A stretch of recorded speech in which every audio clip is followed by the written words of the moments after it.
নমস্কার, আপনারা দেখছেন টক টু বাংলা। আমি অভিষেক রয়েছি এই মুহূর্তে আপনাদের সঙ্গে।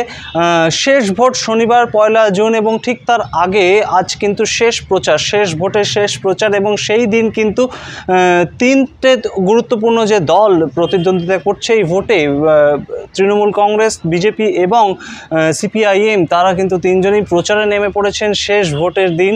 এবং যে 9টি কেন্দ্রে ভোট হবে, বিভিন্ন প্রার্থীরা কিন্তু কোমর বেঁধে শেষ কিছুক্ষণ প্রচার করতে নেমেছেন। এবং সবচেয়ে গুরুত্বপূর্ণ, মমতা বন্দ্যোপাধ্যায় রাজ্যের মুখ্যমন্ত্রী তথা তৃণমূল সুপ্রিমো, তিনি কিন্তু সায়নী ঘোষ এবং মালা রায় এই দুই প্রার্থীর সমর্থনে আজকে যাদবপুর সুকান্ত সেতুর মোড় থেকে কিছুক্ষণ আগেই মিছিল শুরু করেছেন এবং সর্বমোট 12 কিলোমিটার হেঁটে তিনি বালিগঞ্জ, ফাঁড়ি, ঢাকুরিয়া ইত্যাদি প্রভৃতি জায়গা ঘুরে তিনি কিন্তু শেষ করবেন এই মিছিল গিয়ে আলিপুরে গিয়ে এই মিছিল 12 কিলোমিটারের মিছিল তিনি শেষ করবেন। তার সঙ্গে তৃণমূলের বহু নেতৃবর্গ যেমন অরূপ বিশ্বাস থেকে দেবাশিস কুমার যুক্ত হয়েছেন, এছাড়াও প্রার্থী সায়নী ঘোষ, এছাড়াও কৃষ্ণনগরের ক্যান্ডিডেট মহুয়া মৈত্র কিন্তু তৃণমূল সুপ্রিমোর সঙ্গে এই মিছিলে যোগদান করেছেন।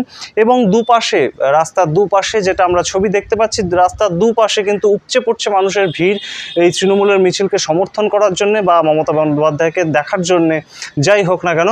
এছাড়াও কিন্তু এই বিশাল মিছিলের পাশাপাশি আমরা চোখ রেখেছিলাম সল্ট লেকে কিন্তু বিরোধী দলের শুভেন্দু অধিকারী স্বপন মজুমদারকে নিয়ে কিন্তু তিনি মিছিল করছেন এবং তার দাবি মোটামুটি 5000 লোকের একটি মিছিল তিনি কিন্তু শুরু করেছেন। এবং একটু উত্তপ্ত পরিবেশ শেষ দিনে তৈরিও হয়েছে সল্ট লেকের মিছিলকে ঘিরে, কারণ প্রায় বেশ কিছু একটা মিছিল, তৃণমূলের একটি মিছিল কিন্তু প্রায় ক্লাশ করে গেছিলো, একই রাস্তায় ঢুকে পড়েছিল এবং তৃণমূল এবং বিজেপির যারা কর্মী সমর্থক তাদের মধ্যে কিন্তু বেশ কিছুটা উত্তপ্ত বাক্য বিনিময় হয় জয় শ্রীরাম এবং জয় বাংলা স্লোগানের মাধ্যমে।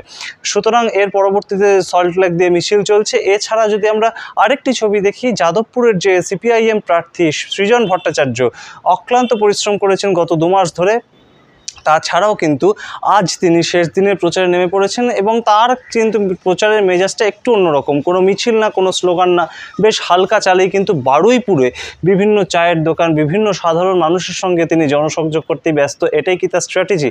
আমরা জানি না কার ভাগ্যে কি জনতা ভোট দেবেন, কিভাবে জনতা রেসিপ্রোকেট করবেন তাদের এক্সপ্রেশন, সেটা কিন্তু আমরা জানতে পারবো 4 জুন।